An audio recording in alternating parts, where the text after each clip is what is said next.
E bora que bora. Primeiramente, boa noite a todo mundo. Como vocês Boa estão noite. nessa segundona?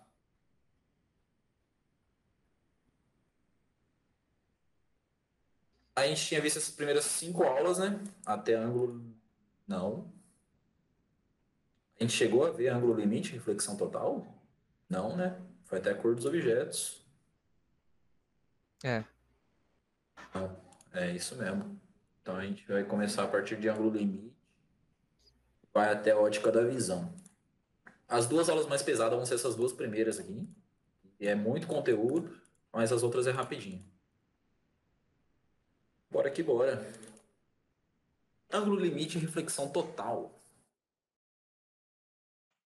Para vocês. O ângulo limite, galerinha. O ângulo limite, a gente tem duas definições para ele, né? No caso. A primeira definição é quando a gente está levando em consideração que a gente está indo do meio menos refringente, vocês lembram da revisão passada? Do meio com índice de refração menor para o meio com índice de refração maior. Então, a primeira definição que a gente tem é quando a gente está indo de um índice de refração menor, N1 menor que N2, para um índice de refração maior. Então, eu tenho um raio de luz incidente batendo numa superfície de troca e entrando num segundo meio. A primeira definição de ângulo limite que eu tenho é que o ângulo limite vai ser o maior ângulo possível de refração. Por que o maior ângulo possível? Porque o ângulo de incidência atingiu o limite dele. O ângulo de incidência não tem como ser maior do que 90 graus. Então, o ângulo de refração que ele está formando é o maior ângulo possível. E esse maior ângulo possível a gente chama de ângulo limite. A segunda definição de ângulo limite que a gente tem é quando a gente está indo do mais refringente para o menos refringente. A gente está indo do índice de refração maior para o índice de refração menor. Então, nesse caso aqui, eu tenho um raio incidente indo do mais para o menos. Qual que é a definição de ângulo limite nesse caso? O ângulo limite do mais para o menos é o ângulo de incidência e vai formar o ângulo de refração de 90 graus. Um pouquinho complicado, mas é só questão de entender. É o ângulo de incidência e vai formar um ângulo de refração de 90 graus. Deu para entender? E nesse caso, então, e o ângulo limite tem a sua fórmula, né? Que é o famoso seno L é igual o índice de refração maior dividido pelo índice de refração, o índice de refração menor dividido pelo índice de refração maior. Essa fórmula, galera, não tem como errar. É só você decorar que é índice de refração por índice de refração. Por quê? Porque o seno de um ângulo nunca é maior do que um. Se ele nunca é maior do que um, então o maior nunca pode ficar em cima. Porque se o maior ficasse em cima, seria um número maior dividido por um número menor e daria um número maior do que um. Então, se você decorar que é índice de refração por índice de refração e der um número maior do que um, você sabe que você inverteu ali, é só inverter de volta. É o menor dividido pelo maior. Até aí, tudo beleza, galera?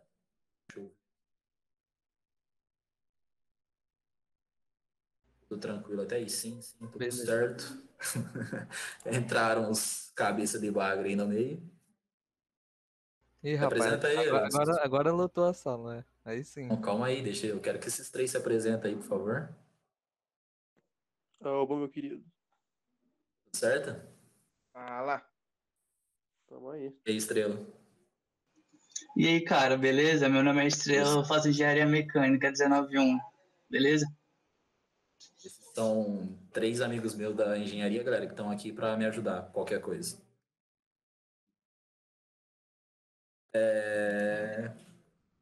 Só para avisar, vocês três estão sendo gravados também, para vocês acabaram de falar, inclusive, não podem me processar depois, é isso. Tô sabendo. É que o Estrela e o Tim não estavam da outra vez. Sem problemas. Aí chegou mais alguém. Eu acho que eu neguei de novo sem querer, velho. Ah, não, neguei não. Que susto. Continuando então, galera. Seno do ângulo limite, então, n menor por n maior. E aí a gente vai, então, para a reflexão total. A reflexão total, ela nada mais é do que um conceito do ângulo limite. Como assim? A reflexão total, ela é um fenômeno óptico que acontece quando o ângulo de incidência é maior do que o ângulo limite. Indo, claro, do índice de refração maior para o índice de refração menor. Quando eu estou indo do mais para o menos, meu ângulo de incidência é maior do que meu ângulo limite, meu θ aqui nesse desenho é maior do que meu ângulo limite, então eu vou ter a famosa reflexão total. Aqui não é um espelho, galera. Aqui nada mais é do que, por exemplo, eu estou indo da água para o ar. Devido ao meu ângulo de incidência ser maior que meu ângulo limite, eu tenho essa reflexão total. É um fenômeno óptico que acontece, inclusive gerando vários fenômenos interessantes para a gente, que a gente vai ver mais para frente. Reflexão total também acredito que seja tranquilinho. Detalhes da reflexão total. Deixa eu ver, chegou uma mensagem. Como uma lanterna no aquário. Exatamente, como uma lanterna no aquário e lasers também. Tem um experimento muito legal no YouTube, se vocês pesquisarem, com laser. Inclusive, o cara consegue fazer curva com laser devido à reflexão total. Acho que no Manual do Mundo tem um vídeo disso. Um triângulo também funciona, né? Como o de Isaac Newton lá. Exatamente. O triângulo também funciona. A gota de água da chuva, quando forma o arco-íris, primeiro ela sofre uma refração, depois ela sofre uma reflexão total. A divisão da luz. Exatamente. Então, galera, é uma matéria assim, costuma cair bastante no vestibular, mas não diretamente, mas como a exploração dos efeitos dele.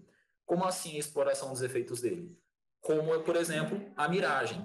A miragem é um fenômeno que acontece devido à existência da reflexão total.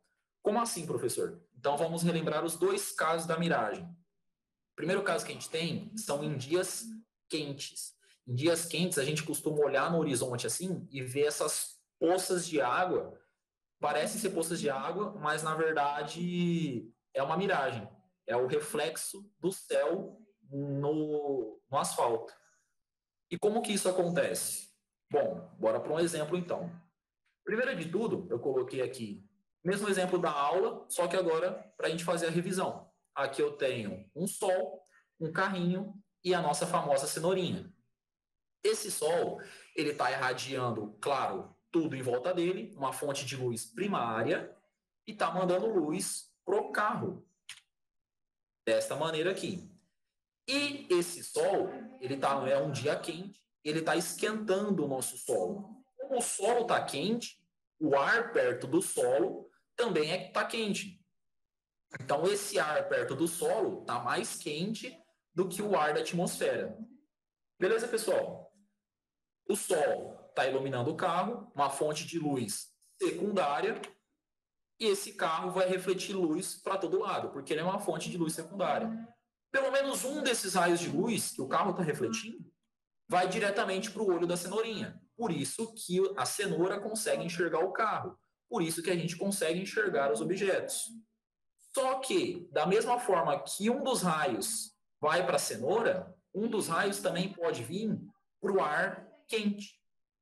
O ar quente, galera, devido à densidade das moléculas, toda uma explicação físico-química, o índice de refração do ar quente é menor do que o índice de refração do ar frio.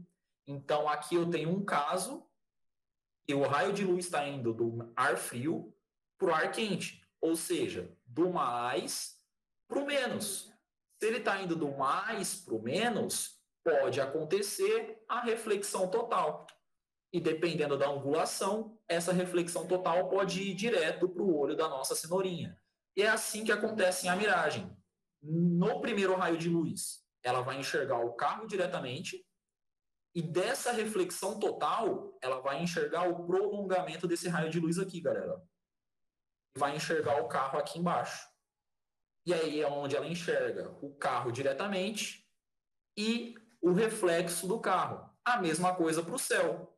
O céu está sendo iluminado, a luz do céu vem diretamente para os olhos do observador e também pode estar batendo no solo, indo do ar frio para o ar quente, do mais para o menos, e o observador está vendo o reflexo do céu no chão, que parece água, mas na verdade é só o reflexo do céu em dias muito quentes. Beleza, galera?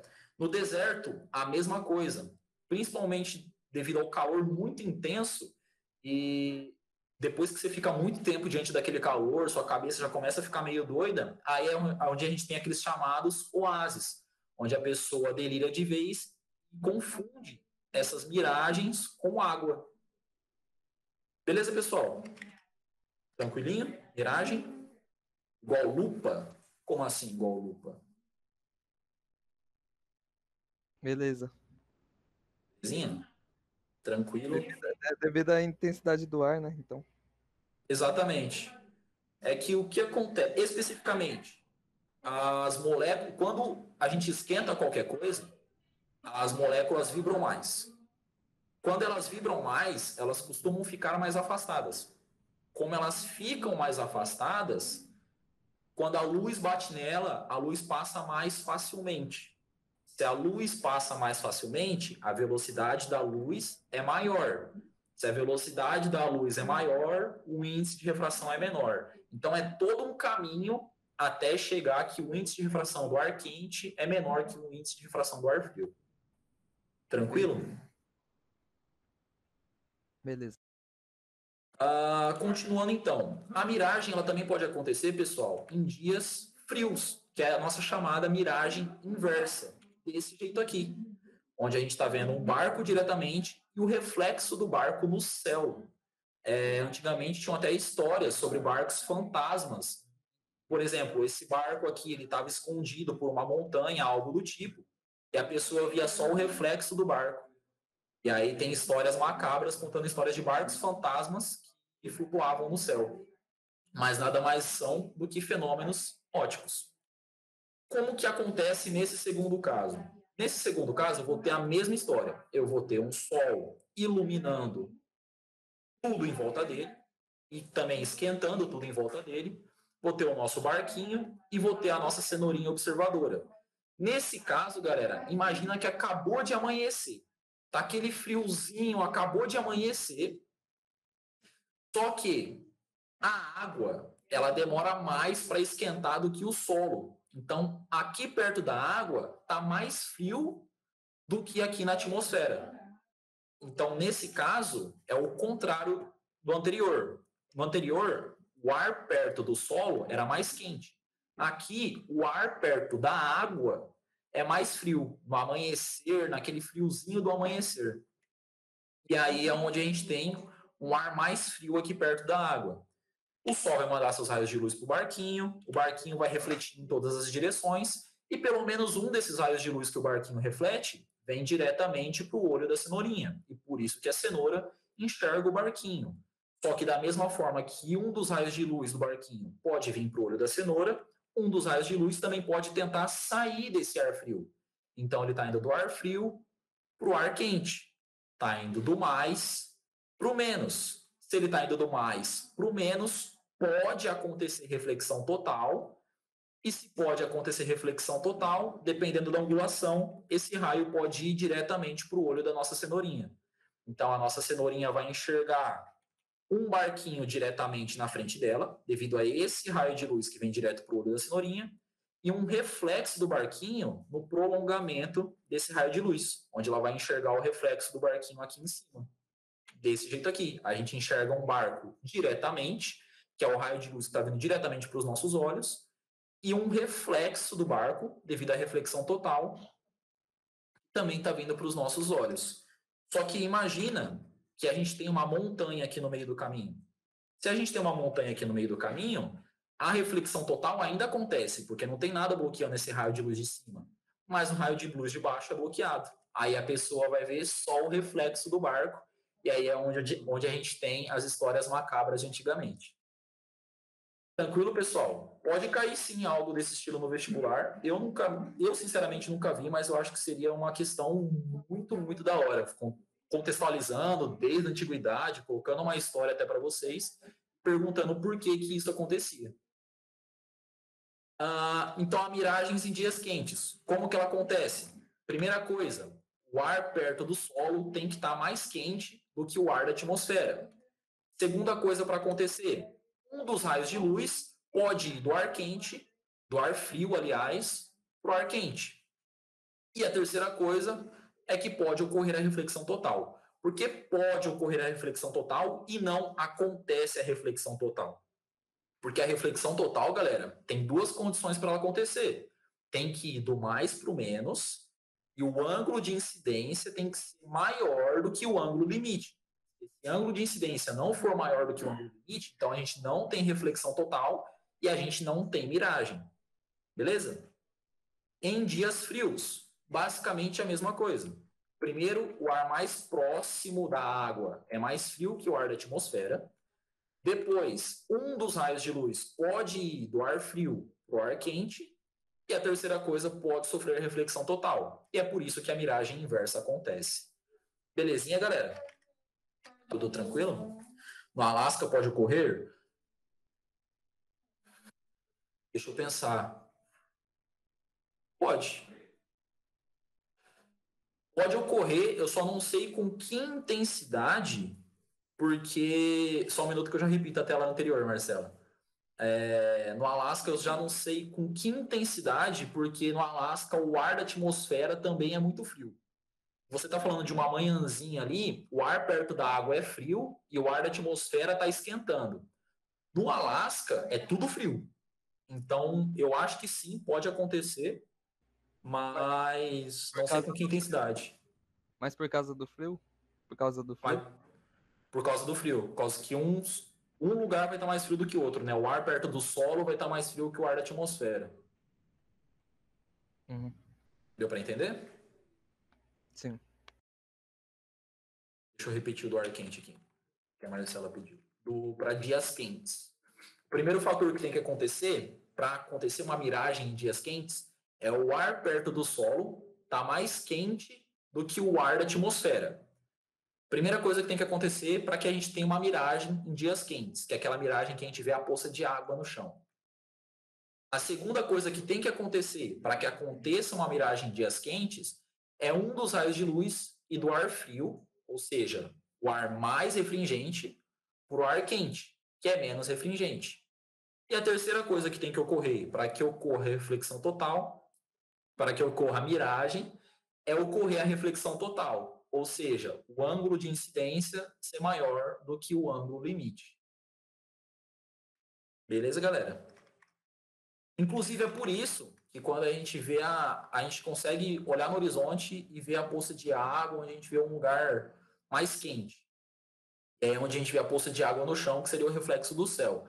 Quando a gente chega perto, a gente não vê mais nada, só vê o chão. Por quê? Porque o ângulo mudou e esse ângulo ficou menor do que o ângulo limite. Aí a gente não vê mais a miragem. Conseguiu pegar, Marcelo? Então, para alguma coisa ficar invisível, ela não pode refletir o raio do sol para o olho de ninguém. Basicamente.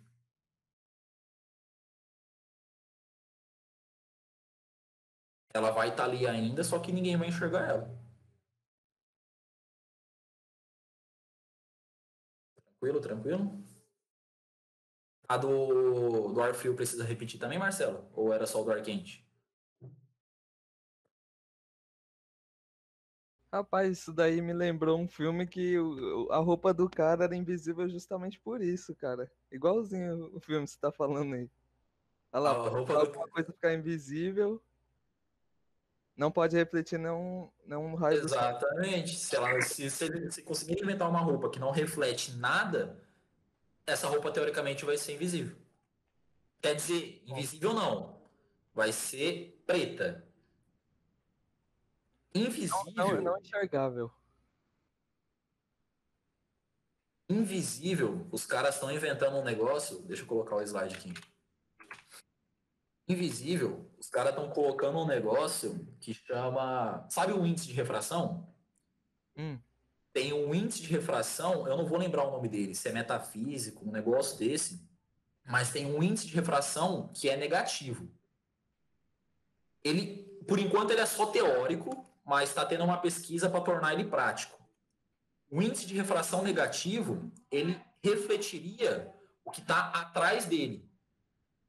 Olha a brisa. Então, por exemplo, se uma pessoa na minha frente olhasse para mim, ela ia ver o que estava atrás de mim, entendeu? E aí seria o invisível. Se os caras conseguirem desenvolver a pesquisa por um índice de refração negativo, eles vão conseguir inventar tecidos invisíveis. Interessante. Muito da hora, né? Ô, professor, e tipo, a câmera do celular, seria a mesma coisa do olho? Mano? Seria a mesma coisa do olho humano, só que ela tem o mesmo processador que um cérebro humano, porque ela ela pega a imagem e a imagem chega na câmera invertida, como na câmera escura. Aí tem um processador dentro do celular que inverte a câmera pra gente. Mesma coisa do nosso cérebro. Humano. No nosso olho, a imagem chega invertida, aí o nosso cérebro trabalha e gira a imagem. Então, teoricamente, a gente enxerga tudo de ponta cabeça, só que a nossa cabeça inverte para a gente não enxergar tudo de ponta cabeça. E existem pessoas que têm problema em parte específica do cérebro que enxergam tudo de ponta cabeça. Muito brisado, né? Olha só.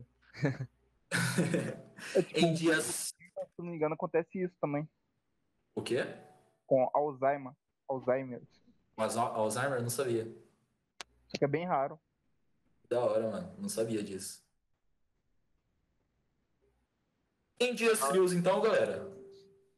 Mais alguma pergunta? Não, é isso. Vai continuar. Beleza. Em dias frios, então, recapitulando, primeira coisa que tem que acontecer para a gente ter a miragem inversa. O ar perto da água tem que estar mais frio do que o ar da atmosfera. Perto da água, sim. O ar perto do solo, em geral, tem que estar mais frio que o ar da atmosfera. Pode ser água, ou que nem ele falou, Alasca, desde que o ar perto do solo esteja mais frio.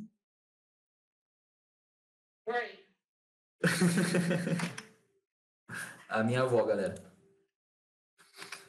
Então, a primeira coisa é que o ar perto da água tem que estar mais frio do que o ar da atmosfera. Segunda coisa que tem que acontecer, um dos raios de luz que bate, que é refletido pelo objeto, tem que estar indo do meio...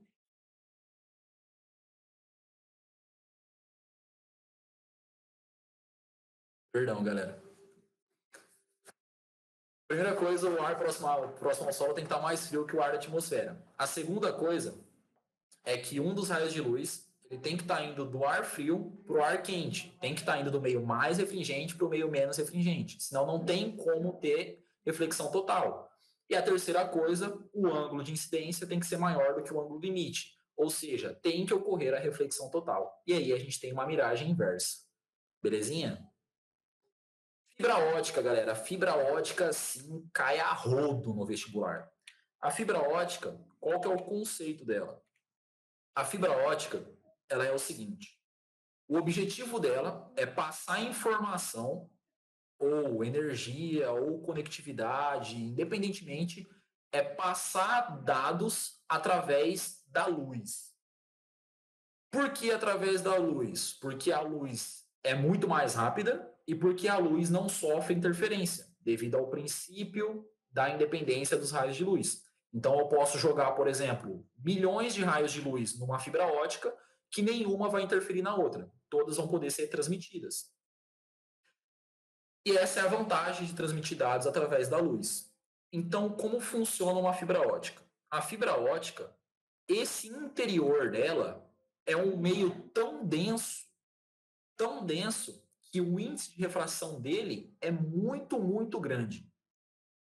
Como o índice de refração dele é muito grande, qualquer índice de refração daqui de fora, vai ser muito menor.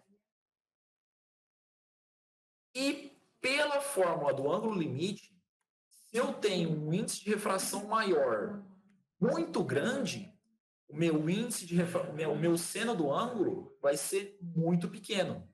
Vocês conseguem enxergar que se esse denominador for muito grande, esse seno do ângulo vai ser muito pequeno?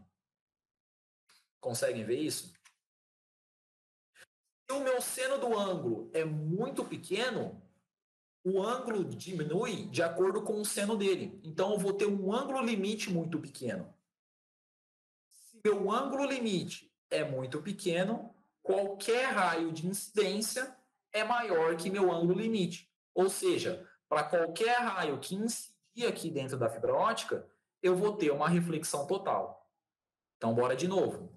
Primeira coisa, eu tenho que ter um índice de refração aqui dentro muito maior que o índice de refração daqui de fora. Segunda coisa, como o meu índice de refração é muito grande, o meu seno do ângulo é muito pequeno. Beleza? Terceira coisa, como o meu seno é muito pequeno, o meu ângulo é muito pequeno. Tranquilo? Quarta coisa, como o meu ângulo é muito pequeno, qualquer ângulo de incidência é maior do que ele. Se qualquer ângulo de incidência é maior do que ele, para qualquer ângulo de incidência, eu tenho reflexão total. E aí eu posso jogar quantos raios de luz eu quiser aqui dentro, que independentemente do ângulo, ele vai ser refletido infinitamente aqui dentro do cabo. Beleza, pessoal? Detalhe importante. Por que eles não usam espelhos ao invés de usar um meio muito denso? Porque espelhos dobráveis não são uma coisa tão viável ainda. Segunda coisa, se uma fibra ótica, por algum acaso, sofrer um rasgo ou danificar em alguma parte, não tem como consertar. Tem que trocar o cabo inteiro. Beleza, galera? Acredito que seja isso. Ângulo limite e reflexão total. Alguma dúvida? Tudo tranquilo?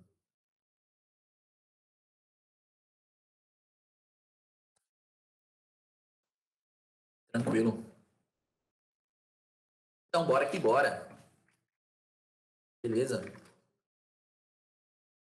Espelhos planos e dióptro plano. Essa aqui, galera, vai ser a aulinha mais pesada, mas daqui para frente eu garanto que é só sucesso.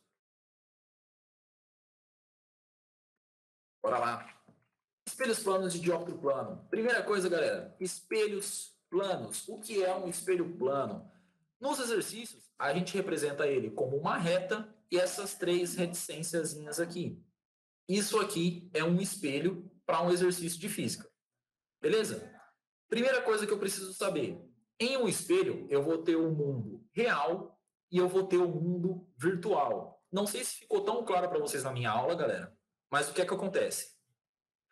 O mundo real é esse nosso mundo aqui, onde eu estou, onde eu vejo o computador, onde vocês me veem. Já o mundo virtual, galera, seria o mundo dentro do espelho. Não é atrás do espelho, é dentro do espelho. Por isso que é um mundo virtual, porque a gente não consegue tocar as coisas que estão lá dentro, a gente não consegue entrar dentro do espelho. Ele é um mundo imaginário. Por isso que ele é chamado de mundo virtual. É dentro do espelho, não atrás do espelho. Beleza, pessoal? Se vocês entenderem isso, vocês conseguem entender qualquer exercício de espelho para se cobrar real ou virtual. E lentes também. E eu vou representar as imagens antes do espelho como P e as imagens depois do espelho como P', os pontos, aliás, né? Antes do espelho eu chamo de P, depois do espelho eu chamo de P'. Isso aí é só representação. Então vamos para as propriedades do espelho, galera. Dos espelhos planos, pelo menos. A primeira propriedade do espelho plano que eu tenho é que as distâncias da imagem, que a distância da imagem até o espelho é igual à distância do objeto até o espelho. Como assim? A distância do espelho ao objeto é igual à distância do espelho à imagem. Exatamente. Se eu tenho esse meu ponto P na frente do espelho, a imagem dele, P', que está dentro do espelho, é um ponto virtual, ele vai estar à mesma distância do espelho do que o meu ponto P. Tranquilo, galera? Então, se eu tiver uma cenoura aqui na frente do espelho, o ponto de baixo da cenoura está a 25 centímetros do espelho. Então, o ponto de embaixo da imagem da minha cenoura também vai estar a 25 centímetros do espelho. O ponto de cima da minha cenoura objeto está a 30 centímetros do espelho. Então, o ponto de cima da minha cenoura imagem também vai estar a 30 centímetros do espelho. Tranquilo, galera? Segunda propriedade. A imagem é simétrica ao objeto. Como assim simétrica, professor? Simétrica, galera, se o meu objeto tiver uma altura A minha imagem também vai ter uma altura A, entenderam? Se essa cenoura tivesse uma altura de 5 centímetros, a minha imagem também teria uma altura de 5 centímetros. Beleza? E a terceira propriedade das imagens em espelhos planos é que a imagem é revertida, ou direita, como vocês preferirem chamar, os dois termos são a mesma coisa. Como assim direita? Direita, galera, quer dizer que o lado esquerdo do meu objeto é o lado direito da minha imagem. Então, esse olho esquerdo dessa cenoura objeto é esse olho direito da minha cenoura imagem. Beleza, galera? Então, as três propriedades dos espelhos planos. A distância do objeto ao espelho é a mesma distância do espelho à imagem. Segunda propriedade. As imagens são simétricas aos objetos. Então, se eu tiver um objeto de 10 centímetros, a minha imagem vai ter 10 centímetros. Terceira propriedade, as imagens em espelhos planos são direitas ou revertidas. Ou seja, o lado esquerdo do meu objeto é o lado direito da minha imagem. Só teoria, galera. E é por isso, inclusive, que nós temos as ambulâncias e os carros de bombeiros com os nomes deles escritos ao contrário na frente do carro. Para que isso? Para quando a gente olhar nos nossos espelhos retrovisores, a gente vê o nome deles escrito certinho. Aqui ele está escrito da direita para a esquerda. Quando a gente olhar para o nosso retrovisor, a gente vai ver escrito da esquerda para a direita, devido à propriedade da imagem ficar revertida. E aí a gente vai conseguir ler certinho ambulância ou bombeiro.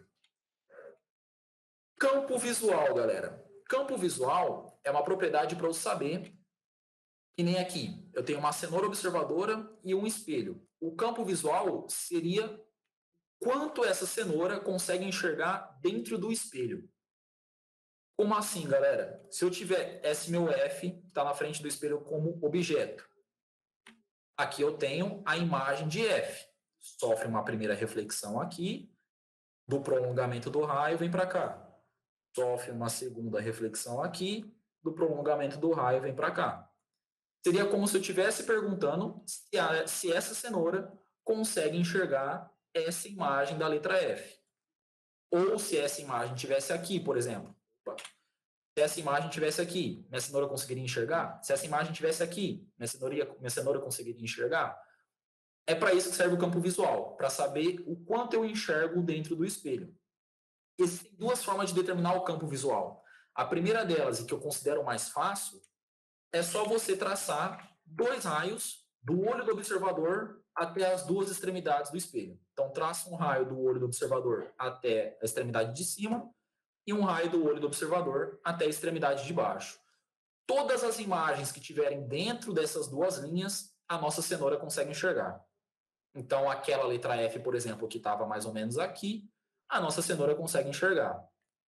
A segunda forma de determinar o campo visual seria você pegar a cenoura, fazer o reflexo dela. Ah, professor, não tem espelho aqui. Mesmo assim, faz o reflexo dela, obedecendo as propriedades lá. Distância do objeto até o espelho, a mesma distância do espelho até a imagem. E faz o reflexo da cenoura. Fez o reflexo da cenoura, agora você vai traçar. Aliás, fez o reflexo do observador, agora você traça dois raios do reflexo até a extremidade de baixo do espelho e do reflexo até a extremidade de cima do espelho. Desse jeito. E aí, todos os objetos que estiverem desse lado, a nossa cenoura consegue observar. Qual que é a diferença dos dois campos visuais? Nesse primeiro caso, toda a imagem que estiver aqui dentro, a cenoura consegue enxergar. Então, você vai precisar fazer o reflexo da imagem.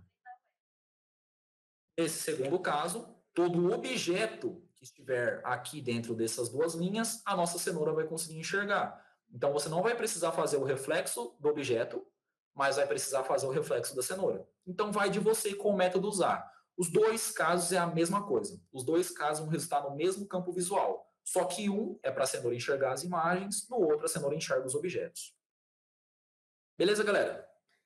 Deixa eu ver se tem alguma pergunta. Alguma question?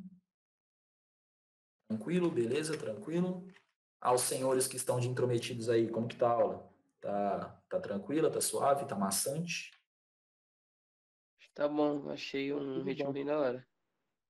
Da hora. Então, bora. Tá da hora, né? Relembrando muitas coisas. Obrigado, cara. Então é você que vai carregar a gente em ótica? Semestre que vem, ótica? Quinto semestre Vamos também. ver, vamos ver. Associação de espelhos, galera. A associação de espelhos é algo que não costuma cair tanto, mas é aquele famoso. Quando cai é o diferencial. Quem acertar a questão sai na vantagem.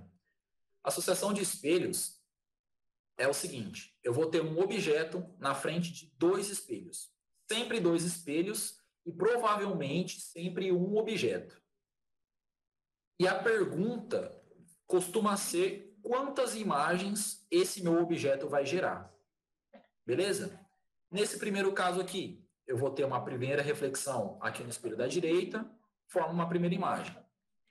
Vou ter uma reflexão aqui no espelho de cima, forma uma segunda imagem. E eu vou ter uma primeira reflexão no espelho da direita, que vai refletir no espelho de cima, e aí vai formar uma terceira imagem.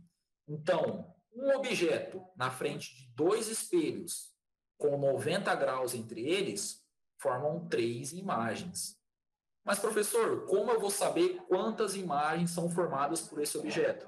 Aí a gente tem as nossas queridas fórmulas, né, galera? A fórmula para associação de espelhos, basiquinha.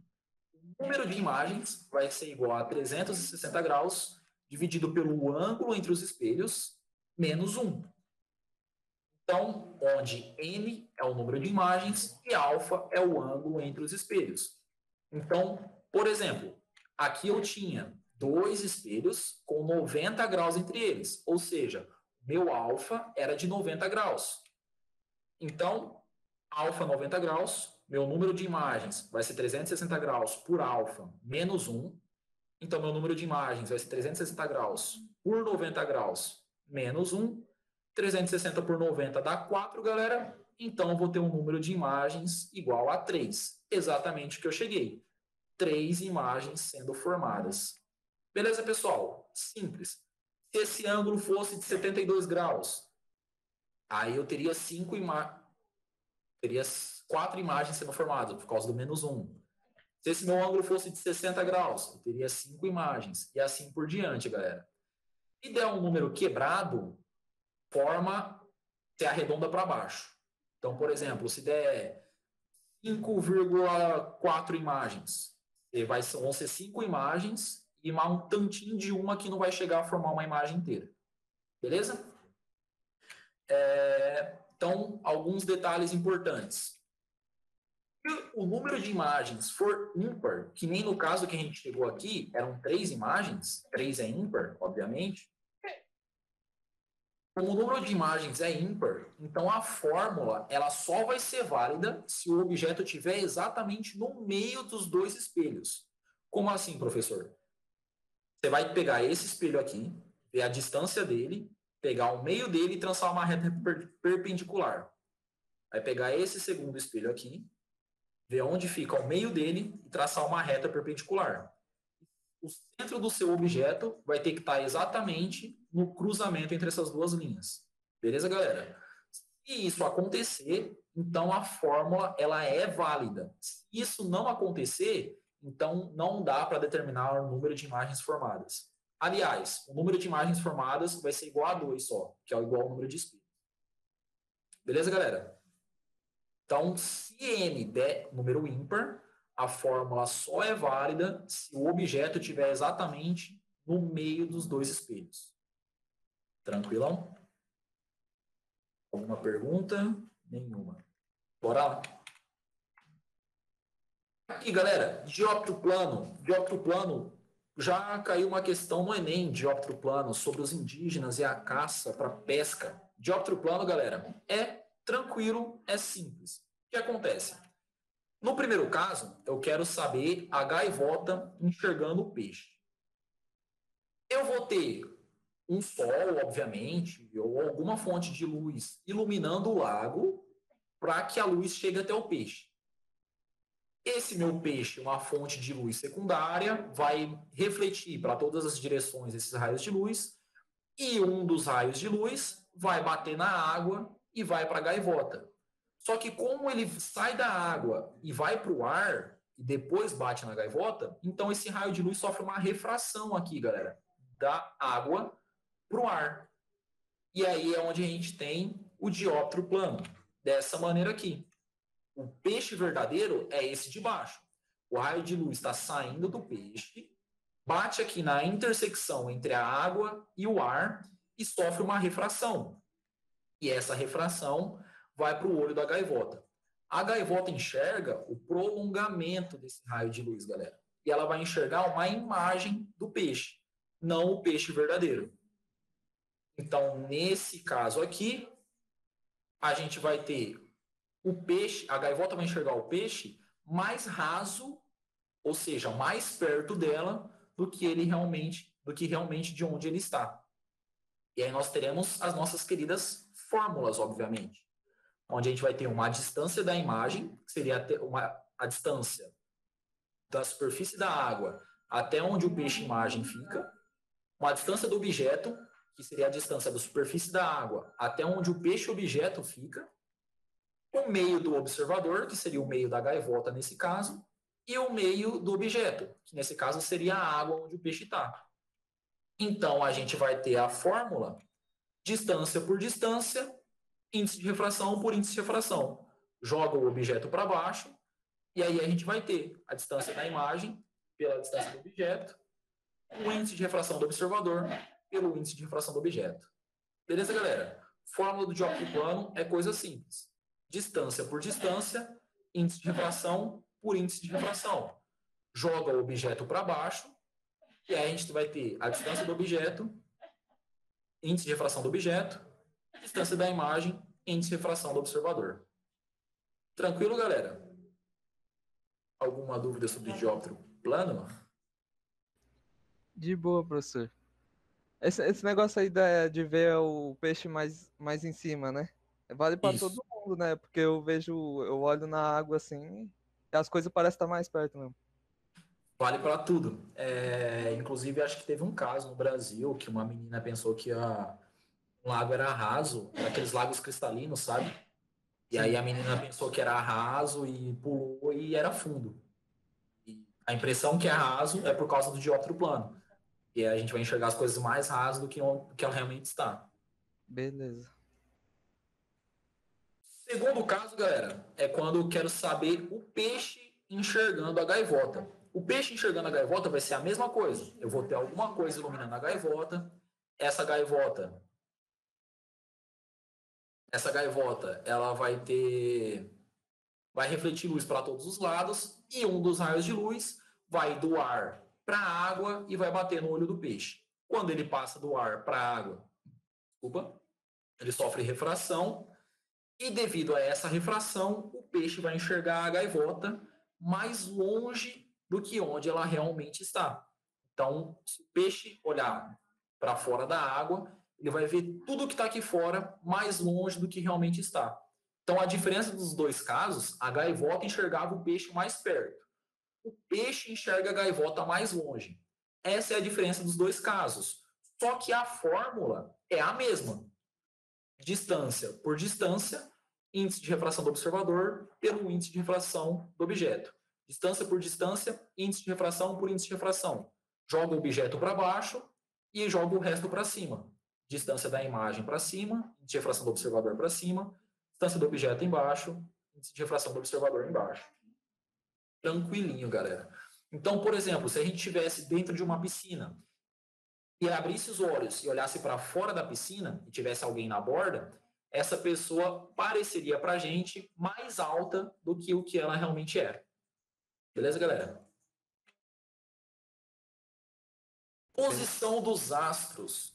O dióptro plano, galera, também influencia nas estrelas que a gente vê no céu. Por quê? Porque a atmosfera, por mais que ela seja parecida com o ar da atmosfera, por mais que o índice de refração dela seja perto do índice de refração do vácuo, ainda assim tem uma diferença. Tem uma diferença entre os índices de refração, tem refração. Então, por exemplo, se a gente tem o Sol aqui, logo no amanhecer, ó, a barra dele está batendo aqui ó, na linha da Terra. Esse Sol, galera, na verdade, ele ainda não amanheceu. Só que o raio de luz dele vem, bate na atmosfera, sofre uma refração e vem para os olhos da cenoura. E a cenoura vai enxergar o prolongamento desse raio de luz, ou seja, aqui em cima. Então, na verdade, quando a gente está vendo o amanhecer do Sol, a gente está vendo uma imagem do Sol amanhecendo. O Sol verdadeiro está um pouquinho mais abaixo ainda. Olha só que da hora, galera. E isso vale basicamente para todas as estrelas do céu. Para todas as estrelas que você olha, você está vendo uma imagem da estrela e não a estrela verdadeira. A não ser, por exemplo, o Sol ao meio-dia. Ao meio-dia, como o Sol está exatamente em cima da gente, então o ângulo de incidência é 0 graus. E aí não tem refração. Então, ao meio-dia, você está vendo o verdadeiro Sol. Estranho, mas é isso. Ao meio-dia, você está vendo o objeto mesmo, o Sol objeto, e não uma imagem do Sol. É isso, galera. Acho que essa foi a aula mais longa. Daqui para frente, só sucesso. Alguma dúvida entre espelhos planos e dióptro plano? Essa parte aí tá tudo beleza. Sem dúvidas. Então, bora que bora. Tudo suave. Espelhos esféricos. Tá tranquilo por enquanto. Por enquanto, cara. Espelhos esféricos, galera. Espelhos esféricos, quase a mesma coisa que os espelhos planos. Só que agora os espelhos vão dar uma curvadinha. E aí é onde a gente vai ter os espelhos côncavos, mais grosso, mais fechado, côncavos, e os espelhos convexos, mais abertos, até uma fala mais aberta. Convexos. Não sei se tem um macetezinho para decorar isso, galera, mas eu decorei assim. Côncavo eu sempre peguei como mais fechado e convexo eu sempre peguei como uma fala mais aberta. E aí foi onde eu peguei os espelhos côncavos e os espelhos convexos. Ô, Cenoura, um negócio para eles associarem também, os meus professores no cursinho falavam isso para mim, você pensar na colher, para você analisar. Dá para fazer essa analogia aí. Tá, é uma coisa da hora para vocês pensarem, galera. A colher. A parte onde você pega a comida seria um espelho côncavo e a parte de trás da colher seria um espelho convexo. Para vocês terem uma ideia. É melhor de pensar mesmo. Nossa, verdade que eu pensei nisso, não. Também nunca tinha pensado nisso. Então aqui, galera, espelho côncavo. Um exemplo de espelho côncavo. Aqueles espelhos que os dentistas usam quando você vai fazer algum processo dentário. E os espelhos de maquiagem. São espelhos côncavos. E os espelhos convexos são os espelhos retrovisores, são espelhos convexos, e aqueles espelhos, inclusive o Gabriel chegou a comentar comigo aula passada, que tem dentro de lojas ou que tem em esquinas, são espelhos convexos. Bora que bora, galera. Os elementos dos espelhos esféricos. Vale tanto para um quanto para outro. Não vou falar um por um aqui, porque eu já falei em aula, como é só revisão. Então, nos espelhos côncavos, a gente tem o eixo principal, o centro de curvatura, o foco e o vértice. Para o espelho convexo, e o ângulo de abertura, claro. O ângulo de abertura que seria o ângulo formado aqui, ó. Seria realmente o ângulo quão aberto o espelho está. Se ele está mais curvo ou se ele está mais aberto.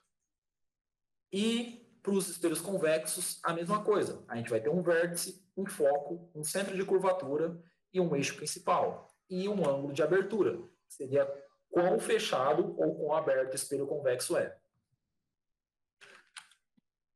Como que eu faço para diferenciar os dois espelhos? Os dois parecem muito, só muda o lado do desenho. Como que eu não sei se a imagem está desse lado, se o objeto está desse lado? É tudo pelas essas reticênciazinhas, galera. No espelho côncavo, aliás, nos dois casos, as reticências vão estar sempre para a direita. O lado reflexivo, o lado que reflete, vai ser o lado contrário. Então, se as reticências estão na direita, o lado que reflete é o lado da esquerda. Por isso que eu sei que é um espelho côncavo, que é esse lado de dentro que reflete. No espelho convexo, as reticências estão para o lado de dentro. Então, eu sei que é esse lado de fora aqui que vai refletir. Então, por isso que eu sei que é um espelho convexo. Tranquilo, galera? Da mesma forma que o espelho plano, aqui eu também tenho o mundo real e o mundo virtual. O mundo real é esse mundo onde eu me enxergo, onde eu me toco, onde eu consigo ver as coisas e apalpar elas. E o mundo virtual é o mundo dentro do espelho, onde eu consigo enxergar as coisas, mas não consigo tocar elas. É dentro do espelho, não atrás do espelho. É dentro do espelho, galera. Beleza? Foco. O foco, galera, ele tem uma propriedade especial, tanto para o espelho côncavo quanto para o espelho convexo, que o foco ele é o raio do espelho dividido por 2. Ou seja, ele é o centro de curvatura dividido por 2. Então, se meu centro de curvatura estiver a 20 centímetros do espelho, o meu foco vai estar a 10 centímetros do espelho. Se meu centro de curvatura estiver a 30 centímetros do espelho, o meu foco vai estar a 15 centímetros do espelho. O foco está sempre na metade da distância entre o espelho e o centro de curvatura. Tranquilo? Nitidez de um espelho esférico, galera. O espelho esférico, devido a essa curvatura dele, nem todas as imagens formadas por eles são perfeitamente visíveis. Por isso que a gente chama ele de espelhos astigmáticos. Os espelhos planos, qualquer imagem que você colocar na frente dele, ele vai gerar uma imagem perfeitamente nítida. Por isso que os espelhos planos recebem o nome de estigmáticos. Beleza, galera? Então, imagens perfeitamente nítidas, espelhos planos, espelhos estigmáticos. Imagens não nítidas, às vezes até num ponto de você não conseguir nem ver o que é imagem, espelhos curvos, espelhos astigmáticos. Tranquilo, galera? E aí a gente tem os espelhos gaussianos. O que são os espelhos gaussianos? Os espelhos gaussianos, galera, são espelhos curvos com nitidez aceitável. Não é o perfeito, mas dá para ver o que está acontecendo. E quais são as condições para que existam esses espelhos gaussianos? A condição é que o ângulo máximo de abertura dos espelhos tem que ser de 10 graus. Ou seja, se tiver um espelho côncavo, o ângulo máximo de abertura dele é de 10 graus. É de 10 para menos. Se eu tiver um espelho convexo, o ângulo máximo de abertura dele vai ser 10 graus. De 10 para menos. Beleza, galera? O que significa esses 10 graus? 10 ou menos? Significa que ele vai ser quase um espelho plano, galera. Ele possui tão pouca curvatura que ele vai ser quase um espelho côncavo. Mas ele vai ter uma pequenininha curvatura. Por isso eles são chamados de espelhos gaussianos. Tranquilo? Imagens formadas pelos espelhos esféricos, os famosos casos das imagens. Se vocês lembram da aula, vocês vão lembrar que o espelho côncavo ele vai ter 5 casos possíveis de imagens formadas. O primeiro caso, quando a imagem está antes do centro de curvatura, a gente vai ter uma imagem menor, invertida e real, galera. Por que real? Porque está no mundo que a gente consegue tocar as coisas. Se ela é real, eu não enxergo essa imagem no espelho. Ela está sendo projetada. Eu preciso colocar uma parede, ou uma tela, ou algo do tipo para eu conseguir ver essa imagem. Imagens reais são imagens projetadas. Para chegar na imagem, aquele macetezinho básico. Paralelo, foco, foco, paralelo. Paralelo, foco, foco, paralelo. Você chega na imagem. Tranquilo, galera? O segundo caso, quando o objeto está exatamente no centro de curvatura, vai fazer paralelo, foco, foco, paralelo, desenha a imagem. A nossa imagem, nesse caso, ela vai ser invertida, vai ter o mesmo tamanho que o objeto, ou seja, vai ser simétrica e vai ser real. Se ela é real, eu não enxergo ela e ela está sendo projetada. Beleza? Nosso terceiro caso, o objeto entre o centro de curvatura e o foco. Se ele está entre o centro de curvatura e o foco, paralelo, foco, foco, paralelo, eu vou ter uma imagem maior, invertida e real. Os casos das imagens estão dentro da cabeça de vocês, galera? Vocês querem que eu vou mais devagar nessa parte ou vocês estão conseguindo acompanhar?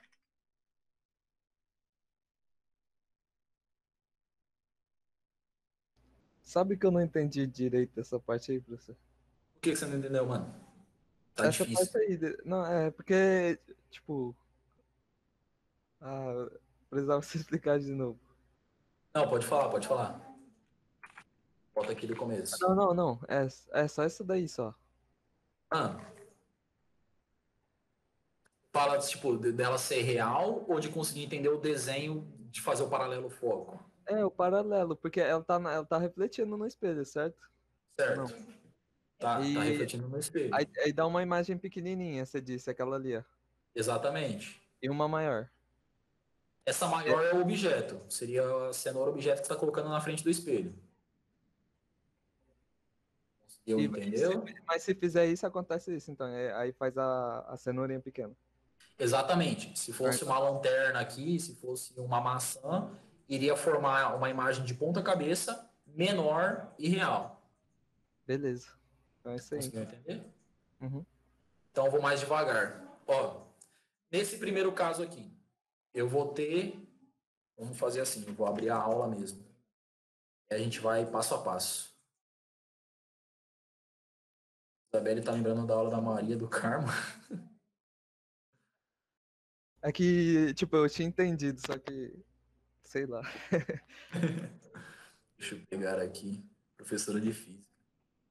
Entendi. Espelhos esféricos.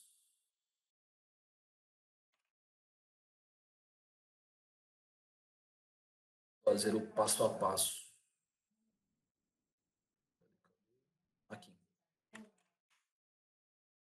Pô, tem uma banda de rock, né? Com essa foto aí. Não faço a mínima ideia.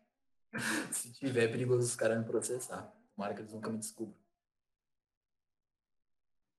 É a foto de um álbum, se eu não me engano. Não sabia, mano. O espelho côncavo, galera. O espelho côncavo, eu vou ter 5 casos possíveis de imagens. Espelho côncavo, 5 casos possíveis. Eu preciso ter os 5 casos decorados? Não. O exercício vai te dar os dados de onde está o objeto. Se você souber fazer o paralelo foco, você vai conseguir ver onde está a imagem. Beleza, galera? Então não precisa ter decorado, só que vai chegar no momento, se você praticar, obviamente, você vai ter feito tantos casos que você vai decorar involuntariamente. Você vai olhar para o caso e falar assim, esse caso eu já vi, a imagem é do mesmo tamanho, a imagem é invertida, você vai decorando aos pouquinhos. Então, bora lá.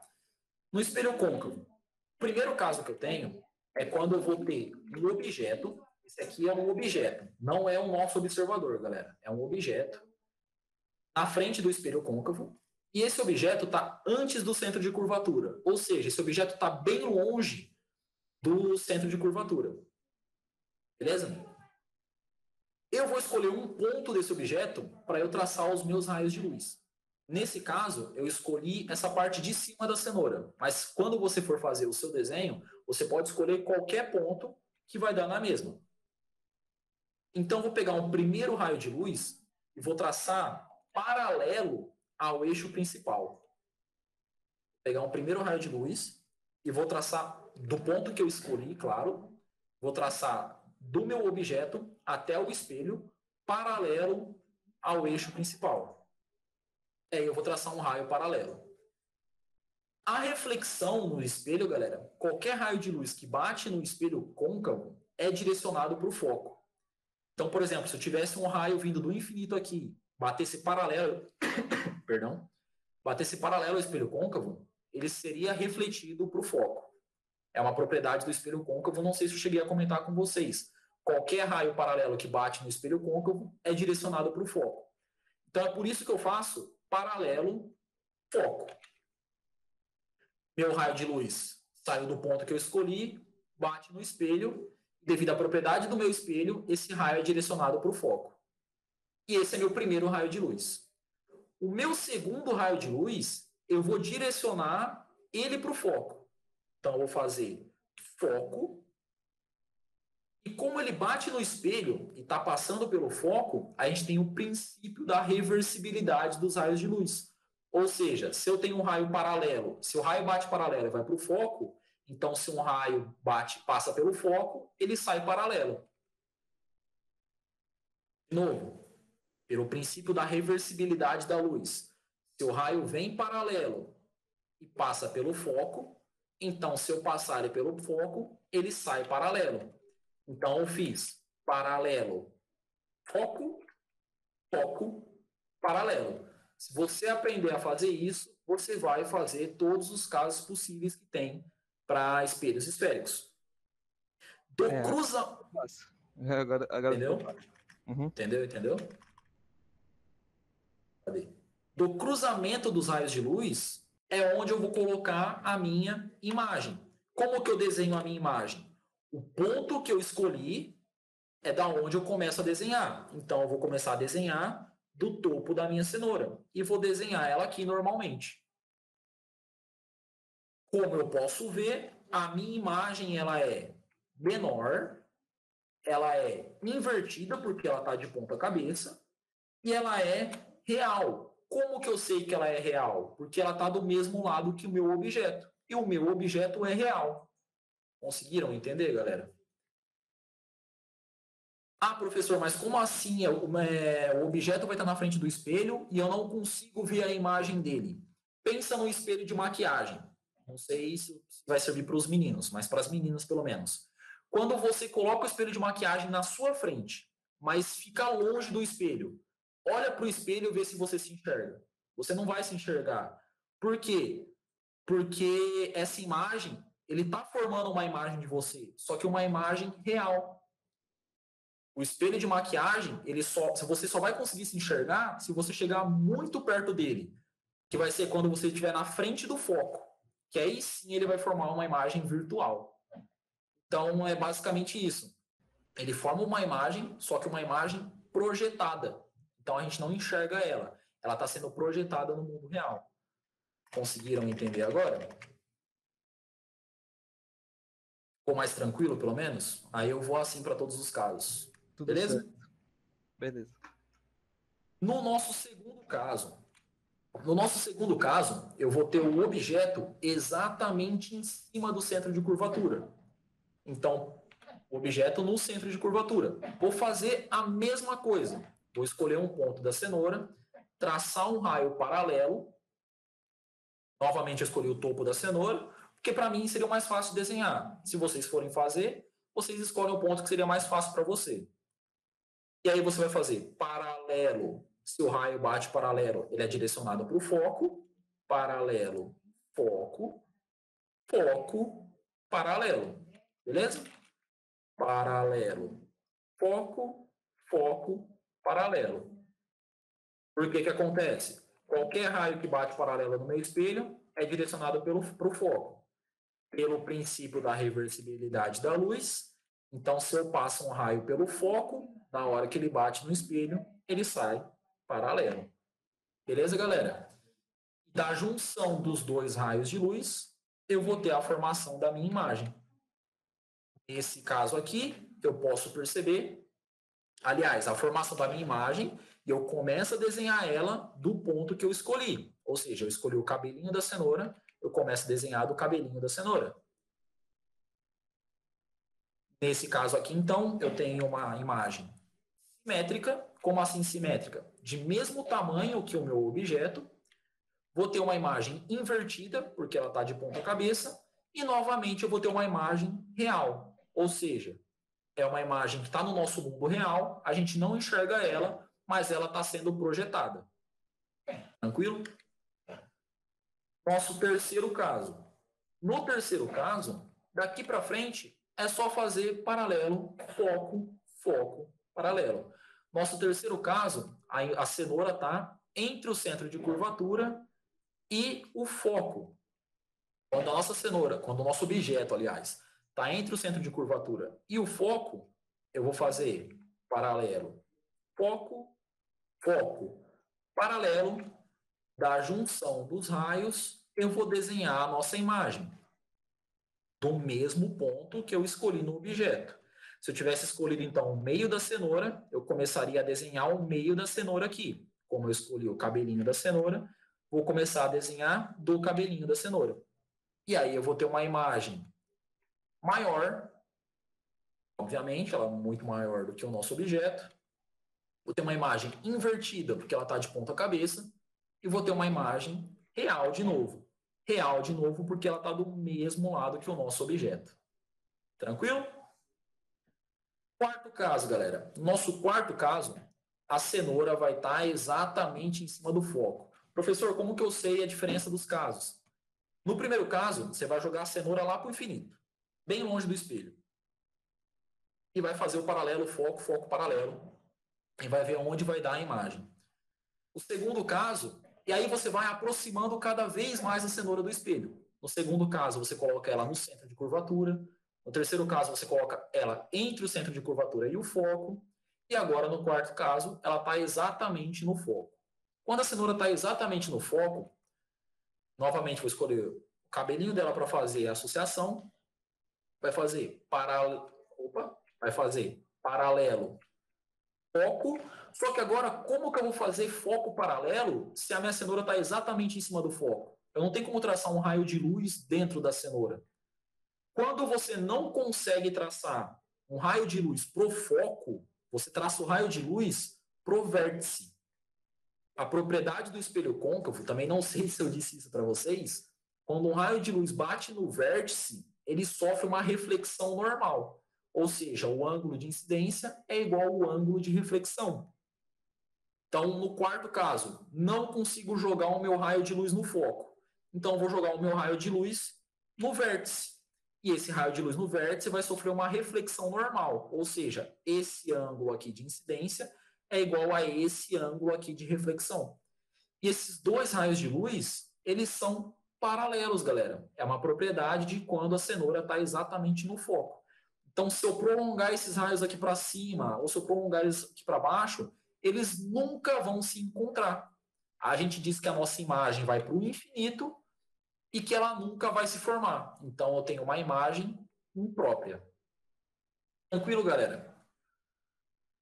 Então, no nosso quarto caso, não forma imagem nenhuma, nem real, nem virtual. A imagem vai para o infinito e nunca se forma.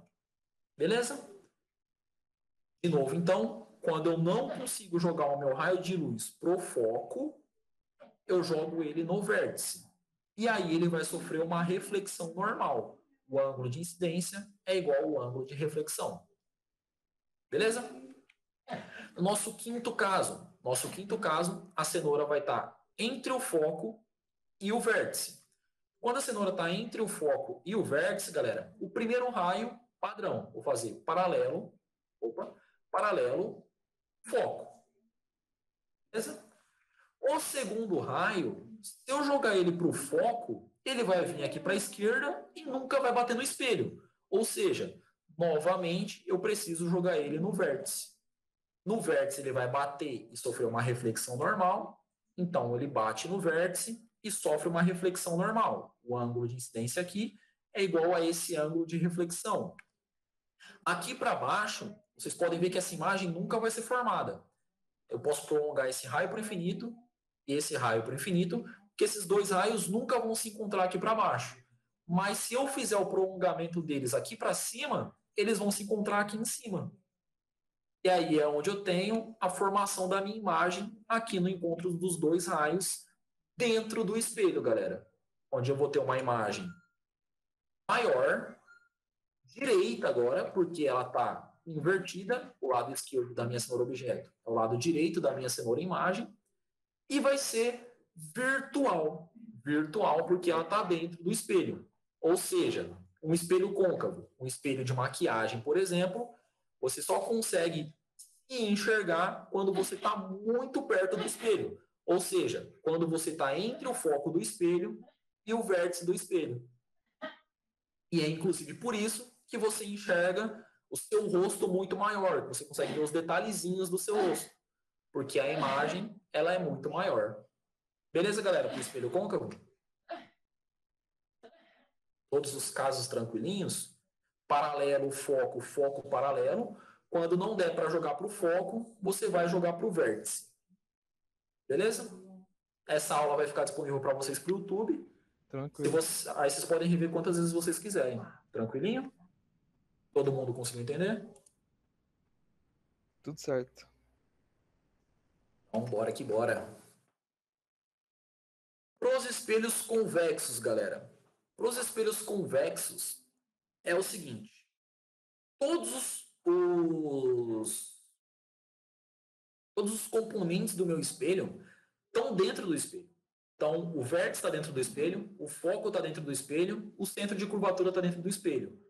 Ou seja, independentemente de onde eu colocar minha cenoura aqui na frente do espelho, o meu objeto, aliás, aqui na frente do espelho, ele vai sempre formar a mesma imagem. A imagem sempre vai ter as mesmas características. Então, para o espelho convexo, eu tenho apenas um caso. Para o espelho côncavo, eu tinha 5 casos possíveis. Para o espelho convexo, eu tenho apenas um caso possível. E qual que é esse caso? Eu vou escolher um ponto da cenoura para traçar os meus raios de luz. Vou escolher o cabelinho dela para usar de referência. Vou fazer, então, paralelo, foco. Agora o foco está dentro do espelho, galera. Não vamos esquecer. Como o foco está dentro do espelho, esse raio de luz não está entrando no espelho. A reflexão dele é o prolongamento desse raio aqui, ó. Então, o que realmente acontece com a luz? Ela bate no espelho e é refletida na direção do foco. Só que como o foco está dentro do espelho, ela é refletida aqui para fora. Beleza? Paralelo, foco. Eu tenho como jogar o raio de luz direto no foco? Se eu jogar o meu raio de luz agora, meu segundo raio de luz, direto no foco, ele vai bater no espelho do meio do caminho e não vai chegar no foco. Como eu não consigo jogar o meu raio de luz no foco, eu tenho que jogar o meu raio de luz no vértice. E a propriedade do espelho convexo é a mesma que a propriedade do espelho côncavo. Se eu jogo o raio de luz no vértice, o ângulo de incidência vai ser igual ao ângulo de reflexão. Então, eu vou ter um raio de luz que vai bater aqui no vértice e vai sofrer uma reflexão normal, com um ângulo de incidência igual ao ângulo de reflexão. Mas, professor, esses dois raios de luz não estão se encontrando. Não estão se encontrando ainda, galera. Quando os dois raios de luz não se encontram, você precisa fazer o prolongamento deles. Então, eu faço o prolongamento desse raio de luz e vou ver que eles se cruzam aqui dentro do espelho. Então, eu vou ter uma imagem menor, direita ou revertida. Por que direita? Porque o lado esquerdo dela é o lado direito da cenoura objeto. E virtual. Virtual porque ela está dentro do espelho. Então, os espelhos convexos sempre vão formar imagens menores direitas. Por isso que ele é usado para os retrovisores, por exemplo. Porque como ele forma imagens menores, ele consegue abranger um campo visual maior. Porque todos os objetos vão ficar menores e assim a gente vai conseguir enxergar muito mais coisa. Como não é necessário ver detalhes, coisas assim, só é necessário ver o que está acontecendo, os espelhos convexos são usados nessas situações, quando a gente precisa de um campo visual maior e menos detalhes. Os espelhos côncavos são usados quando a gente precisa de um campo visual menor e mais detalhes, como o espelho de maquiagem ou como o espelho que o dentista usa. Beleza, galera? Partiu comer feijoada. Esse doente ficava levando feijoada pro cursinho, velho. Essa foi a aula de espelhos. Como eu falei, é uma aula mais pesada, com muito mais conteúdo. Mas o importante é vocês terem entendido. Conseguiram pegar? Por que é importante ter isso na cabeça, galera? Se você pega um espelho, um exercício de espelho esférico agora, você vai saber qual caso que está acontecendo. Se você sabe qual caso está acontecendo, desde o início você já vai saber se é uma imagem menor, se é uma imagem maior, se ela vai estar invertida, se ela vai ser direita. Ou seja, antes de começar o exercício, você já vai saber, você já vai ter indícios da resposta. E aí vai ficar muito mais fácil de conseguir resolver o exercício. Professor, mas as propriedades da imagem? Certo. Aí lascou, como é que eu vou lembrar? É Então, isso aí, é menor, invertida. Ah, não, vai estar nas respostas, né? Ou não? exatamente. Ele pode te jogar, falar assim, tem um objeto a 40 centímetros de um espelho côncavo. E o foco desse espelho é de 10 centímetros. A imagem formada determina as características da imagem formada. Aí você vai fazer o desenho, entendeu? Desenhar o objeto a 40 centímetros do espelho. Se você sabe que o foco está a 10 centímetros, sabe que o centro de curvatura está a 20, porque o foco fica na metade do caminho. Sim. Então você sabe que o objeto está depois do centro de curvatura, está a 40. Se você sabe que o objeto está depois do centro de curvatura, você sabe que é o primeiro caso. E aí ele vai formar uma imagem menor, invertida e real, entendeu? Muito bem. Assim você já dá para saber já. Exatamente. Você identifica os casos de acordo com os dados que o exercício te dá, e aí você já vai saber o que vai acontecer com essa imagem, entendeu? Beleza. Decorar, não sei se vai... É em último caso, se você estiver entendendo de jeito nenhum, você tenta decorar. Mas eu prefiro que você venha atrás de mim para conversar, porque eu prefiro muito mais que você entenda isso do que você decore. É o primeiro caso do espelho côncavo é menor, invertido e real. O segundo caso do espelho côncavo é simétrico, invertido e real. Porque nas lentes, inverte. E aí você vai ter que decorar para os espelhos e para as lentes. Mas todas as outras matérias você vai acabar se confundindo. Entendeu? Então, decorar eu acho que não é muito uma opção nesse caso. É isso.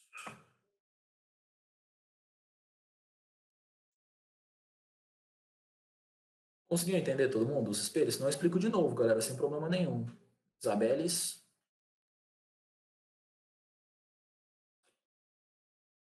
Marcela? Entendi. Então, belezinha. Hora de próxima. 8h50. Vai dar tempo, Deus é mais. Aulinha. Lentes esféricas, galera. As lentes esféricas... professor, qual que é a diferença das lentes esféricas e dos espelhos esféricos? A principal diferença, galera, obviamente, é que os espelhos vão refletir a luz. As lentes vão deixar a luz passar por elas e a imagem vai formar atrás da lente. Beleza? É essa a diferença. Os espelhos refletem a luz, as lentes, a luz passa dentro da lente. Então, o que são as lentes esféricas? No conceito, elas são a junção de duas superfícies, em que o interior dessas duas superfícies vai possuir um índice de refração diferente do meio exterior. Como assim, professor? Desse jeito aqui. Eu abri aula certo? Eu acho que não. Acho que eu abri aula... Aula. Eu queria aula resumo. Eu abri aula. Lentes esféricas.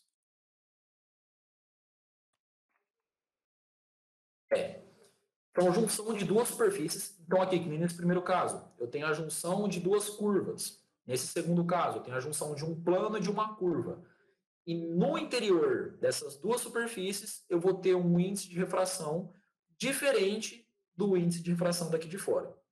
Beleza? Esse primeiro caso aqui é uma lente biconvexa. São duas superfícies convexas. Aí eu vou ter a lente plano-convexa. Vou ter a lente côncavo-convexa. Vou ter a lente bicôncava. Vou ter a lente plano-côncava e a lente convexo-côncava. Preciso saber o nome de cada lente? Não, relaxa. Não precisa saber o nome de cada lente. O que você precisa saber? Você precisa saber isso aqui, galera. As lentes de borda fina, quando eu tenho a borda fina, eu tenho uma lente convergente. Então, as lentes de borda fina são lentes convergentes. Então, a biconvexa, a plano-convexa e a côncavo-convexa são lentes convergentes. Como assim convergentes, galera? Lentes convergentes são lentes que convergem a luz. Ou seja, elas vão direcionar vão direcionar a luz para um único ponto. Então, nesse caso aqui, eu tinha a minha luz vindo paralela. Quando ela bate na lente convergente, a luz é direcionada para o foco da lente. Beleza, galera? Outra coisa que vocês precisam saber é que as lentes de borda grossa, que vão possuir essas bordas mais grossas, elas são as lentes divergentes. Então, a lente bicôncava, a lente plano-côncava e a lente convexo-côncava são lentes divergentes. Como assim divergentes, professor? Lentes divergentes são as lentes que vão separar a luz, vão espaçar a luz. Como que elas fazem isso? Aqui eu tinha raios paralelos chegando na lente convergente, na lente divergente, vão bater na lente e vão ser abertos, redirecionados. Só que vão ser redirecionados na direção do foco. Só que ao contrário, o foco está aqui na esquerda, elas vão ser direcionadas para a direita. Tranquilo, galera? Como vocês podem ver, essa luz ela sofre refração. Por que ela sofre refração? Porque o índice de refração da lente é diferente do índice de refração daqui de fora. Beleza, galera? Esse é o conceito das lentes. São superfícies que vão mudar a direção da luz, porque elas possuem índice de refração diferente. E aí eu vou ter as lentes de borda fina, convergentes, e as lentes de borda grossa, divergentes. Tranquilo? Lentes delgadas, galera. O que são as lentes delgadas? Da mesma maneira que eu tinha os espelhos gaussianos, que eram espelhos com nitidez aceitável, eu também tenho as lentes delgadas, que são as lentes com nitidez aceitável. Qual que é a condição para essa nitidez aceitável? Temos duas condições. As lentes têm que ser finas, ou seja, não são aquelas lentes parrudas de óculos, que tem 1 centímetro, são lentes finas, e os ângulos de luz que chegam nessas lentes são pequenos, chamados raios paraxiais. Seriam ângulos com angulação pequena. Que é a mesma coisa que eu falar que o ângulo de abertura é pequeno. É basicamente a mesma condição que os espelhos convexos e côncavos, só que agora eu tenho um adicional de que as lentes têm que ser finas. Beleza? Elementos das lentes esféricas. Eu tinha os elementos dos espelhos esféricos, agora eu tenho os elementos das lentes esféricas. Nas lentes esféricas, eu tenho o pontuante principal, o foco e o centro óptico. Então, eu tinha... Só que agora, lá eu tinha o centro de curvatura, né, o foco e o vértice. Aqui é dobrado, galera. Por quê? Porque eu tenho duas superfícies. Como eu tenho duas superfícies, eu vou ter foco dos dois lados e eu vou ter o centro de curvatura dos dois lados. E esse centro de curvatura agora recebe o nome de pontuante principal. Então, eu vou ter um pontuante principal do objeto. Por que que ele recebe esse nome? Porque ele está onde o objeto está. Não, não é por isso não. Ele é o pontuante principal do objeto, porque ele fica do lado esquerdo, porque ele fica do lado positivo. Ele é o pontuante principal do objeto. A gente também vai ter o foco do objeto, vai ter o foco da imagem e o ponto antiprincipal da imagem. Lembrando que, galera, numa das minhas últimas aulas, eu falei que eu tinha errado nisso aqui, que na lente divergente eu tinha colocado o foco da imagem do mesmo lado. Não. Na lente divergente, inverte, porque o foco principal de uma lente é o foco da imagem. Então, quando eu penso numa lente, em qual foco que eu tenho que pensar? No foco da imagem.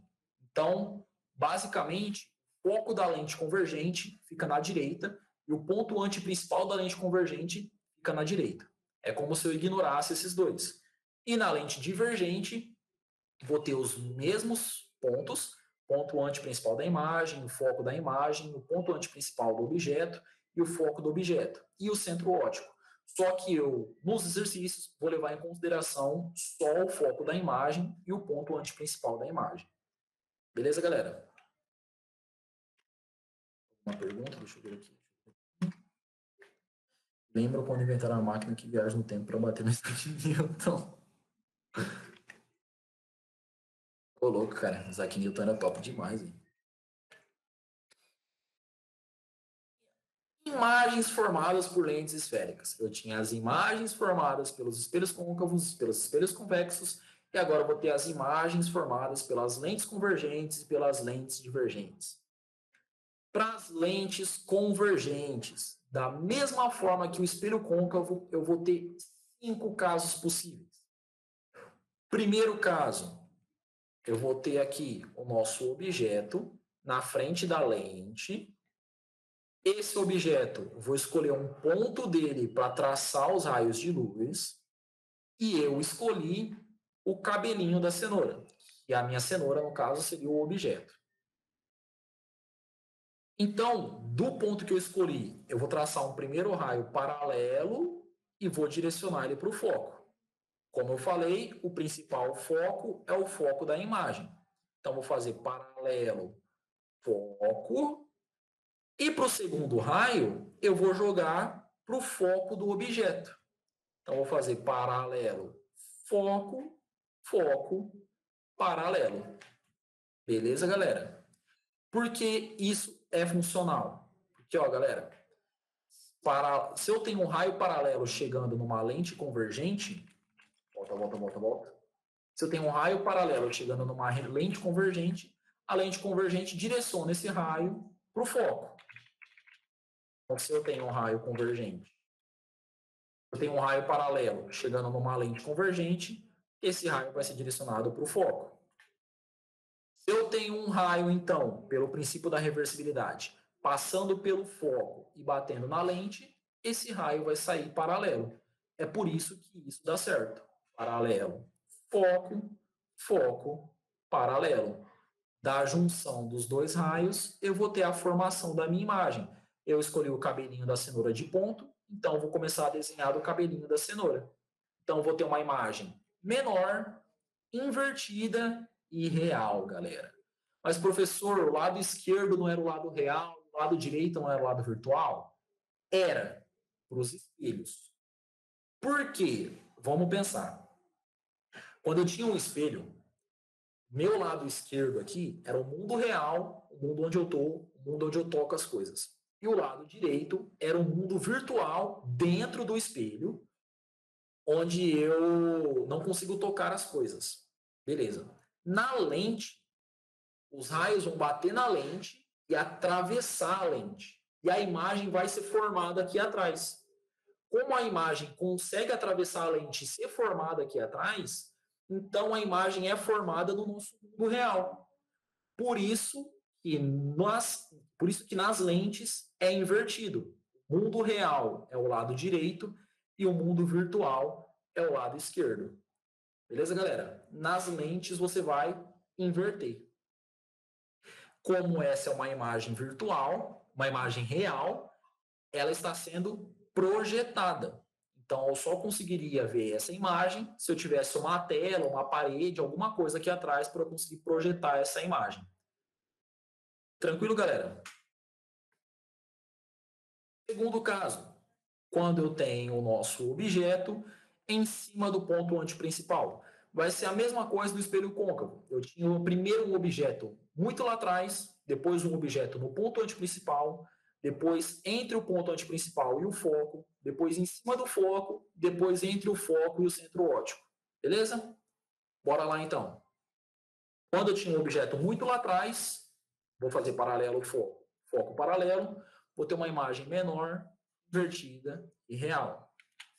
Quando eu tenho um objeto no ponto antiprincipal, paralelo, foco, foco, paralelo.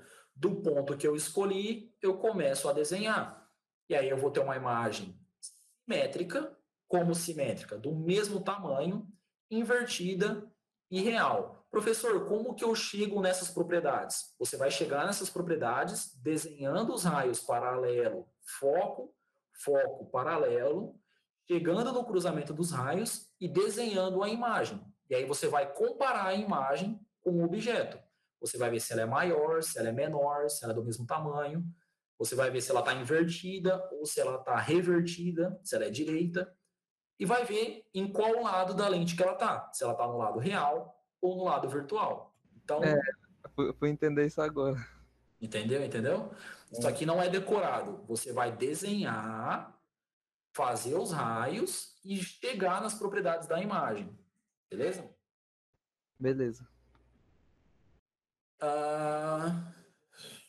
Então, quando eu tenho uma imagem no ponto antiprincipal, eu vou ter uma imagem simétrica, invertida e real. No nosso terceiro caso, eu vou ter o objeto entre o ponto antiprincipal e o foco do objeto. Vou escolher um ponto, vou traçar os dois raios, paralelo, foco, foco, paralelo. Da junção dos dois raios, eu vou desenhar a minha imagem. Como eu parti do cabelo da cenoura, eu desenho a partir do cabelo da cenoura.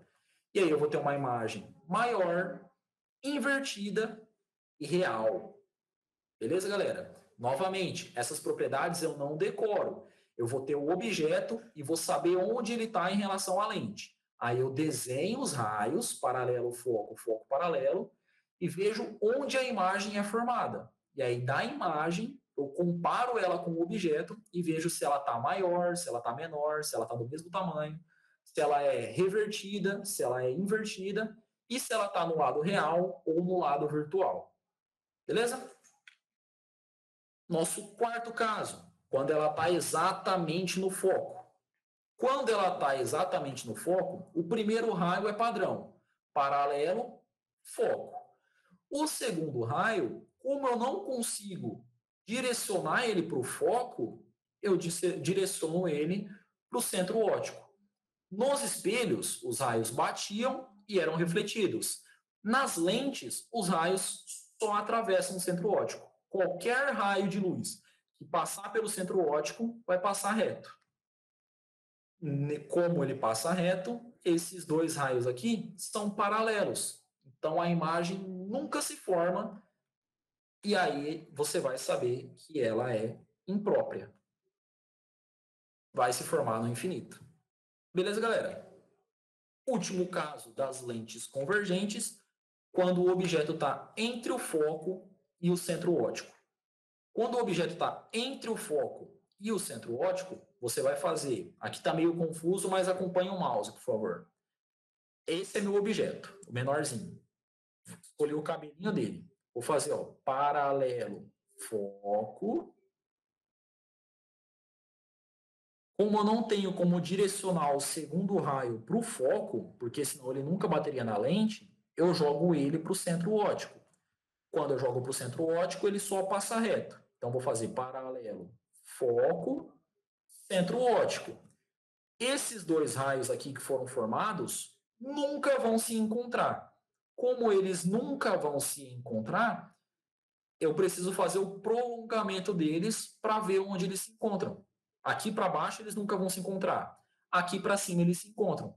E aí do prolongamento desses raios, aqui para cima, eu vejo onde eles se encontram e é onde eu desenho a minha imagem.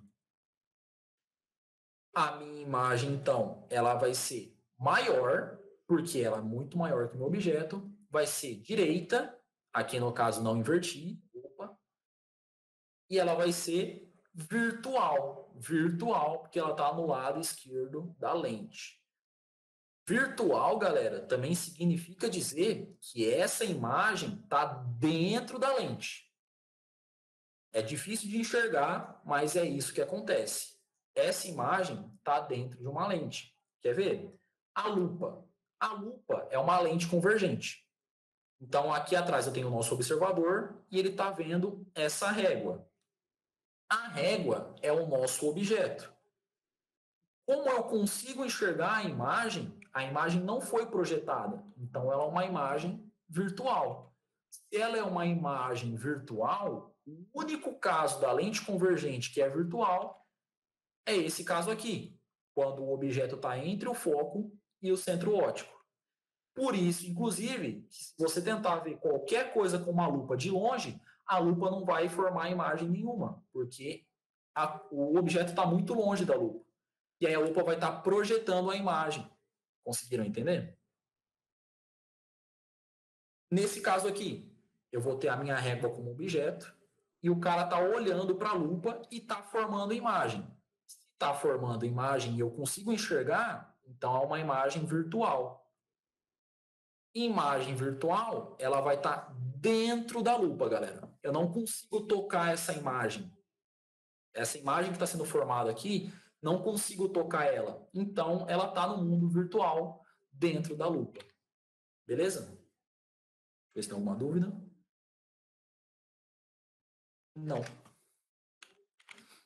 Lentes divergentes. Para as lentes divergentes, vai ser a mesma coisa que os espelhos convexos. Só vai ter um caso possível. Como assim só vai ter um caso possível, professor? Desse jeito aqui, galera.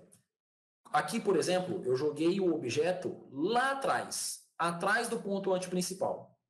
Vou fazer, então, paralelo, foco.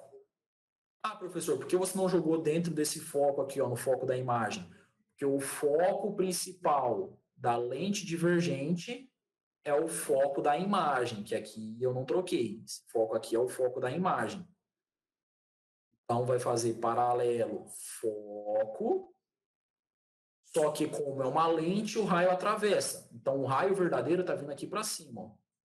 Esse aqui é um prolongamento do raio de luz. Vai fazer foco paralelo? Não, galera. Na lente divergente, lembra aqui, ó, na lente convergente, a gente jogava paralelo, foco da imagem, foco do objeto paralelo. Aqui, então, seria paralelo, foco da imagem. Esse aqui é o foco da imagem, não confunda, isso aqui está errado, beleza? Foco do objeto paralelo. Só que o foco do objeto está dentro da lente. Então, eu não consigo jogar o segundo raio de luz no foco do objeto. Então, eu tenho que jogar ele no centro óptico. E aí é onde eu tenho uma imagem menor, direita e virtual. Beleza? De novo, primeiro raio de luz, paralelo, foco da imagem, que é o nosso foco principal. Aqui está errado, aqui é foco da imagem. O segundo raio deveria ir para o foco do objeto. Só que como o foco do objeto está dentro da lente, não consigo jogar esse raio de luz diretamente nele. Então, eu preciso jogar esse raio de luz no centro óptico. Do cruzamento dos dois raios de luz, eu formo a minha imagem. Eu escolhi o cabelinho da cenoura, então eu começo a desenhar o cabelinho da cenoura. E aí eu desenho a nossa imagem e comparo com o objeto. Comparado com o objeto, ela é menor, ela é direita e é virtual. Por que virtual? Porque está no lado esquerdo da lente. Beleza, galera? Não confundam lentes e espelhos. Um é o contrário do outro. Mostrando para vocês que é sempre o mesmo caso. Aqui eu coloquei, aqui eu lembrei de inverter, ó. Ficou até com as outras cores. Foco da imagem, foco do objeto. Aqui eu tenho o nosso objeto, coloquei mais perto da lente. Vai fazer paralelo, foco da imagem, centro óptico. Por que ele vem para o centro óptico? Porque eu não consigo jogar ele direto no foco do objeto. Do cruzamento dos dois raios de luz, eu vou desenhar a minha imagem. E aí eu vou ter uma imagem menor, direita e virtual. Mesmas características anteriormente. Menor, direita e virtual. Então, as lentes divergentes sempre vão formar uma imagem menor, direita e virtual. Beleza, galera? E essa foi a nossa aula de lentes. Alguma dúvida nessa aula, galera? Galerinha, galerão. Tem outra aula agora, galera? É bem de boa. Mamão com açúcar. Olha. Se errar uma questão de física ótica dessa no vestibular, então eu posso te dar um peteleco? Opa, pode. O senhor tá ligado que é nós, né? Galera, foi 1h15 já. Vocês devem estar mortos. E. Ou não. Facinho, pô. Ó, falta. O que é farta? Falta equações dos espelhos das lentes e ótica da visão. Nisso aqui eu acredito que eu vou levar meia horinha para dar. No máximo 45 minutos. Só que já foi 1h15. Então vocês preferem ter isso agora e a gente vai até às 10 ou a gente volta amanhã às 7h30? Tanto faz, professor. Pra mim Faz também pro Gabriel, tanto faz. Amanhã às 7h30. Você não vale, moço. Amanhã, no posto, vestibular, caiu ótica, galera, o Unesp gosta de cobrar. Exato, verdade. O vestibular da Unesp adora cobrar ótica. No Enem também. O Enem sempre tem uma questãozinha. Só que às vezes é teórica, às vezes é conta. A Unesp não. A Unesp certeza que sempre vai ter uma teórica e uma de conta. Até umas 30 minutos listas só. de exercício desse daí, professor? Oi? Umas listas de exercício? De ótica. Tem. Eu acho até que eu vou pegar. Vou fazer mais listas sobre isso.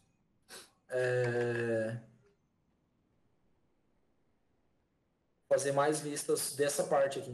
Para garantir que tá tudo certo. Mas já tem sim. Se vocês olharem no drive lá de física ótica, tem listas sobre essas coisas até agora. Então, é difícil, só que as fórmulas são simples, tá ligado? Seria demorado se eu fosse resolver exercícios com vocês, porque aí sim, seria muito complicado. Mas se fosse fazer, só explicar a fórmula, seria rapidão. Então vamos fazer assim. Amanhã, 7h30, se não tiver aula de ninguém, eu vou continuar a revisão. Na quarta, 7h30, se não tiver aula de ninguém, nós resolvemos o exercício. Na quarta ou na quinta. E aí o conteúdo novo fica para a semana que vem. Fecha assim?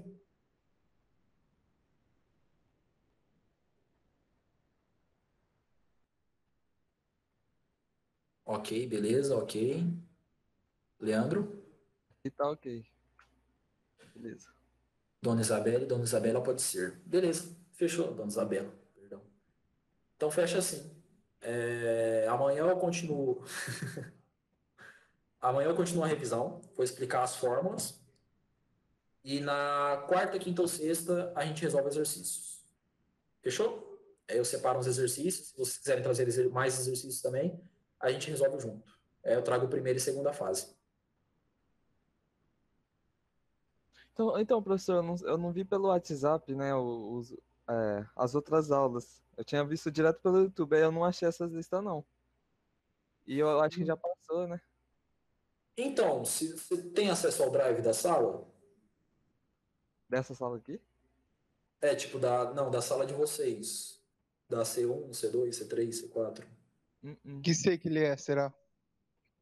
Você sabe de qual sala você é, É a mano? última, né? C4, C4? Aham. Se você entrar na descrição do grupo, mano, lá vai ter o drive. E aí lá vai ter todas as matérias, tá ligado? E aí nesse drive tem o drive de física ótica, onde já tem alguns exercícios. Vai estar separadinho lá, aula por aula, tá ligado? E aí você vai ter os exercícios de cada aula.